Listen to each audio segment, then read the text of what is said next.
কালকে হয়েছিল, আজকে 5 নম্বর শ্লোক।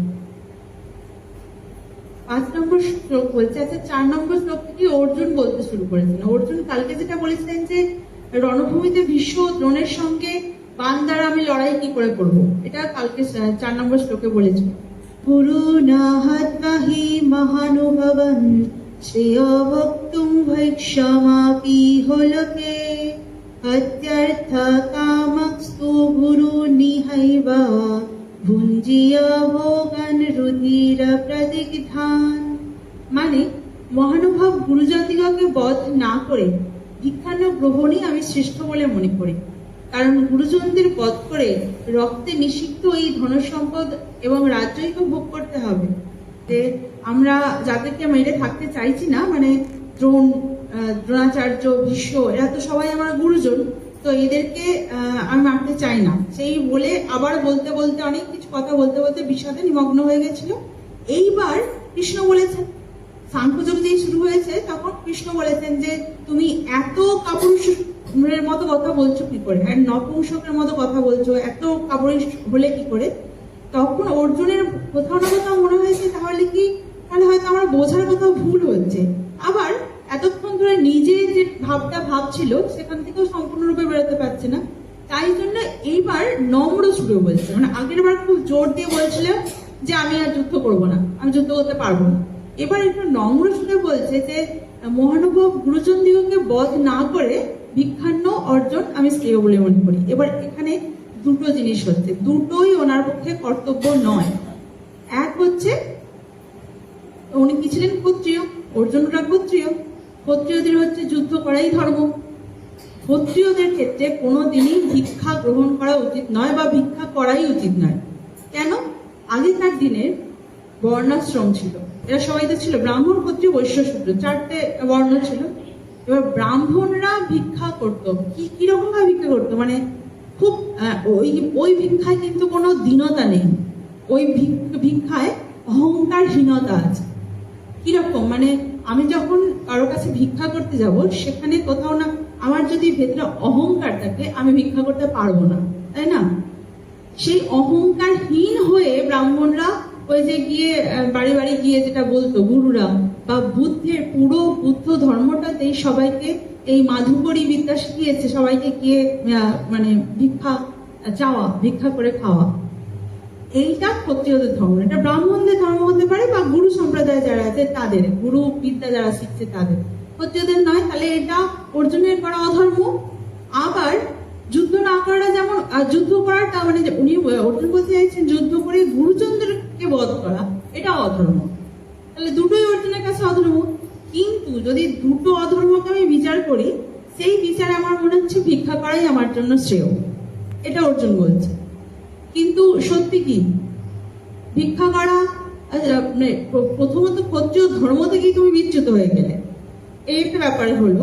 আর গুরুজন এখানে কামার্থ বলেছে, হত্যার্থ কামাস্তু।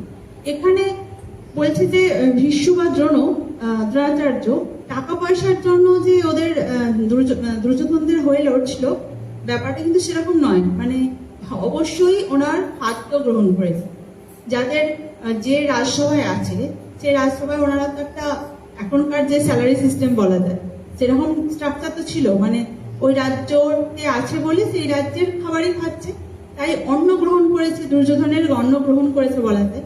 তাই জন্য ধর্ম রক্ষার জন্যই কিন্তু ভীষ্ম বা দ্রোণাচার্য ওদের হয়ে দুর্যোধনদের হয়ে যুদ্ধ করছে।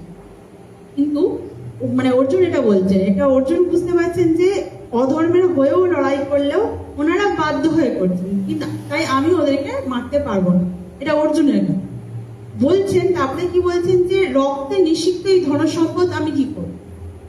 কৃষ্ণ কি বলছেন? কৃষ্ণ বলছেন যে কৃষ্ণ যে বলছে যুদ্ধ করতে, অর্জুন কথাটাকে ভুল ভাবে ব্যাখ্যা করছে। অর্জুন ভাবছে কৃষ্ণময় যুদ্ধ করতে বলছে, আমি যুদ্ধে জয় করে রাজ্য ভোগ করবো বা রাজ্যটা নেব, সেই জন্য বলছে। সেই জন্য এইটাই ভুলটা বুঝছে। আমরা কি করে বুঝতে পারছি? এইটা বলছে বলে যে ওই মানে রক্তে নিষিক্ত রাজ্য আমার চাই। কৃষ্ণ কি এই জন্য বলছেন? কৃষ্ণ মোটেও রাজ্য ভোগ বা সুভোগের জন্য বলছেন না, উনি ধর্ম প্রতিষ্ঠার জন্য বলছেন, তাই তো। কিন্তু অর্জুন ওটাকে ভুলভাবে ব্যাখ্যা করে বলছে। তবে এই কথাটা কিন্তু মানে সাংসারিক লোকেদের ক্ষেত্রে একদম সঠিক। একটা গল্প আছে, শেক্সপিয়ারের একটা ম্যাকবেথ নামক গল্প আছে, তোমরা জানো অনেকেই ম্যাকবেথের কথা শুনেছো। ওই গল্পটাতে বলেছে একটা জায়গায় ছিল একটা রাজা, ওই দেশের রাজা একজনদের ঘরে এসে মানে অতিথি হয়ে আসে, আতিথ্যতা গ্রহণ করে। রাত্রিবেলা ঘুমাচ্ছে, খেয়ে দিয়ে যখন শুয়েছে ঘুমাচ্ছে, তখন যাদের ঘরে আতিথ্যতা গ্রহণ করেছিল সেই মহিলা তার স্বামীকে বলছে যে তুমি রাজাকে মেরে দাও, তুমি যদি রাজাকে মেরে দাও তাহলে তুমি রাজা হয়ে যাবে, তুমি মেরে দাও। তো ওই লোকটাও ওই কথায় মোহতে পড়ে যায়, দিয়ে রাজাটাকে মেরে দেয়। ঘুমের পরে সে ঘুমোচ্ছে, আর উনি ঘুমোচ্ছিলেন, ওনাকে মেরে দিয়েছে, রাজা হয়ে গেলেন, ওরাই রাজা ও রানী হয়ে গেল। কিন্তু বলে যে তারপর থেকে যতদিন রাজা হয়েছে তারপর থেকে উনি কোনোদিন ঘুমাতে পারতেন না, সারা রাত হেঁটে হেঁটে বেড়াতেন, সারা রাত। কেন? উনি রাজার ঘুমটা কেড়ে নিয়েছিলেন, তাই তো? একটা ঘুমন্ত লোককে হত্যা করা মানে কি? তার ঘুম কেড়ে নিয়েছিল।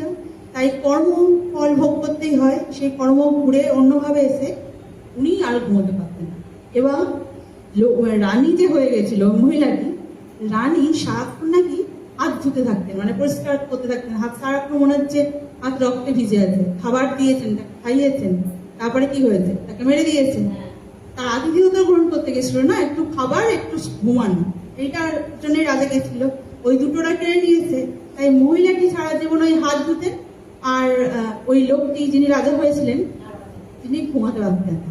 তো এইটা একটা বড় গিল্ট ফিলিং হয় মানুষের, মানে বলে না, মানুষ নিজে জানে, প্রত্যেকটা মানুষ নিজে জানে আমি লোকের কাছে যতই ভালোভাবে থাকি, বাইরে যতই ভালো ভাব দেখাই, আমি নিজে জানি আমি ভেতরে কি করি। প্রত্যেকটা মানুষের ক্ষেত্রেই তাই।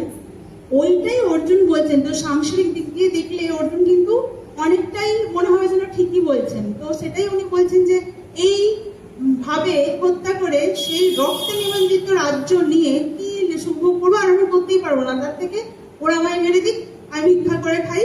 ভিক্ষাই করতে হবে না যদি রাজ্য ওরা যুদ্ধ না করে। দুর্যোধন কি বলেছিল? বিনা যুদ্ধে নাহি দিব সূচাগ্র মেদিনী। যুদ্ধ দুর্যোধন করবেই যদি রাজ্য ওরা চায়, পাণ্ডবরা। রাজ্য না চাইলেই যুদ্ধ করবে না। তাহলে যদি রাজ্য না করে তাহলে ওকে ভিক্ষা করতে হবে, আর যদি রাজ্য চায় তাহলে ওই রক্তাসিক্ত রাজ্য নিতে হবে। দুটোই দ্বন্দ্বের ব্যাপার। 6 নম্বর শ্লোক বলছে, না চৈতদিত্মা কাতরণ্যা গরিয় যত্তা জয়মা यदि बाना जयुः जाने वहत्वा न जिति विषामस्तेह वस्थिताः प्रमुखे धर्तराष्ट्रः। বলছে আমরা সঠিকভাবে জানি না যে যুদ্ধ করা বা না করা কোনটি আমাদের পক্ষে শ্রেয়স্কর। আমরা এও জানি না যে আমরা জয়লাভ করব না ওরা জয়লাভ করবে। যে ধৃতরাষ্ট্রের আত্মীয় স্বজনদের বধ করে আমরা শুধু জয়লাভ কেন, বাঁচতে পর্যন্ত চাই না, আজ তারাই আমার সামনে উপস্থিত। এই দুটো শ্লোক একসাথে পড়লেও ব্যাখ্যাটা ভালো করে দেওয়া যেত। এই কথাটাও কিন্তু ওখানে বলেছেন, আগের এতে বলেছেন অন্যভাবে, যে যাদেরকে মেরে আমরা জয়লাভ সুখ ভোগ করতে চাই না তারাই আমার সামনে দাঁড়িয়ে, বলে তিনি ওটা বলছেন ওই কথাটাও, যে রক্তের নিষিদ্ধ হয়ে। তো বিষয়টা এটাই যে অর্জুন যেটা ভাবছে সেটা ওই আবার তিনি মোহতে যাচ্ছেন, এবং কৃষ্ণর কথাতে শুধু মোহতে যাওয়ার দ্বন্দ্বটা এবার শুরু হয়ে গেছে। আগে স্থির করে নিয়েছিল যে কোনোভাবেই আমি আর যুদ্ধ করবো না, আর এখন যেহেতু কৃষ্ণ বলছেন, ভগবান বলছেন, মানে কিন্তু মানে কোথাও না কোথাও উনি বলছেন, আমি যেটা ভাবছি ভগবান যদি অন্য কথাটা বলছেন তাহলে আমার মনেই হবে তাহলে কি উনি ঠিক বলছেন, তাহলে কি আমি ভুল ভাবছি, এই ধরনের একটা দ্বন্দ্ব ওনার মনে শুরু হয়েছে। আচ্ছা, এর মধ্যে আরেকটা কথা বলি, ভীষ্মকে নিয়ে বলেছে না ভীষ্ম দ্রোণ, এই কথা তোমরা জানো কি যে ভীষ্ম কিন্তু ভীষণ ভাবে কৃষ্ণ ভক্ত ছিল। পিতামহ ভীষ্ম প্রচন্ড ভাবে মানে কৃষ্ণ নিবেদিত প্রাণ বলা যায়। ভীষ্ম কে জানো তো? শান্তনুর পুত্র, মানে অষ্টবসুর, মানে বিশাল একজন দিগ্গজ ব্যক্তি, এবং বীর, দিগ্গজ, ভীষণ জ্ঞানী, মানে খুবই একদম উচ্চ মার্গের একজন ব্যক্তি। কিন্তু তিনিও ওই কৌরবদের, মানে ধৃতরাষ্ট্র দুর্যোধনদের পক্ষে নিয়েছেন। কেন? ওই কারণে যে ওনাদের খাদ্য গ্রহণ করেছেন, সেই জন্য। তো ভীষ্মর একটা গল্প আছে যে ভাবে তিনি বলছেন যে কালকে অর্জুন হয় আমার হাতে নিতে হবে, আর না হলে ভগবান শ্রীকৃষ্ণকে অস্ত্র তুলে ধরতে হবে। মানে ভগবান শ্রীকৃষ্ণ বলেছেন যে আমি শুধু সারথি হয়ে থাকবো, আমি যুদ্ধ করবো না। তো উনি তো যুদ্ধ করার জন্য সৈন্য দিয়েছিলেন দুর্যোধন, আর উনি বলেছেন শুধু জ্ঞান দান করতে পারেন অর্জুনকে, কিন্তু হাতে অস্ত্র তুলে ধরবেন না। তো ভগবানের সেই কথা থেকে ভগবানকে সরিয়েছিলেন পিতামহ ভীষ্ম। উনি বলেছিলেন যে হয় শ্রীকৃষ্ণ অস্ত্র তুলে ধরবেন, আর না হলে অর্জুন নিহত হবে আমার হাতে। এবার সেই রকম বীরের মতো যুদ্ধ করছেন, শেষ হয়ে যাচ্ছে, মানে কেটে ছিঁড়ে গেছে, যা তা অবস্থা করে ফেলেছে। তখন কৃষ্ণ ওই রথের একটা চাকা ঘুরিয়ে দেয়, রথের একটা চাকা নিয়ে রক্ষা করেছে। রথের চাকাটাই তখন অস্ত্রের মতোই কাজে করলো না। তো সেখানে কৃষ্ণ হেসেই ওই চাকাটা তুলে উঠতে ধরেছেন, আর পিতামহ ভীষ্ম তখন হেসেছেন যে কি করলাম, তো ছাড়ানে করিয়ে ছাড়লাম, এরকম একটা ব্যাপার। এই জন্যই ভক্তবাৎসল বলে। এবং ওই রূপটা নিয়েই নাকি পিতামহ ভীষ্ম মারা যাচ্ছেন, যখন ওই যে অনেক দিন ওই ইয়েতে ছিলেন না, ওটা তো জানোই যে কি বলো সরসজ্জায় শুয়েছিলেন, আর উনি তো ওনার ইচ্ছা মৃত্যু নিয়েছিলেন, যেদিন মারা যাবেন উনি যেদিন ভাববেন সেদিনই উনি মারা যাবেন। তো ওনার খুব প্রিয় একটা জায়গা ছিল বৃন্দাবন।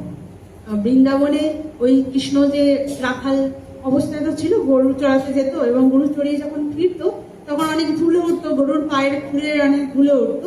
সেই ধুলো মাখা কৃষ্ণের যে রূপটা, ওটা ওনার খুব প্রিয় ছিল পিতামহ ভীষ্ম। তো কুরুক্ষেত্রেও সেটা হয়, ঘোড়ার পায়ের খুলের সেই ধুলো আর কৃষ্ণর ওই ধুলো মাখা মুখ, ওইটাই স্মরণ করতে করতে উনি মানে দেহ ত্যাগ করেন।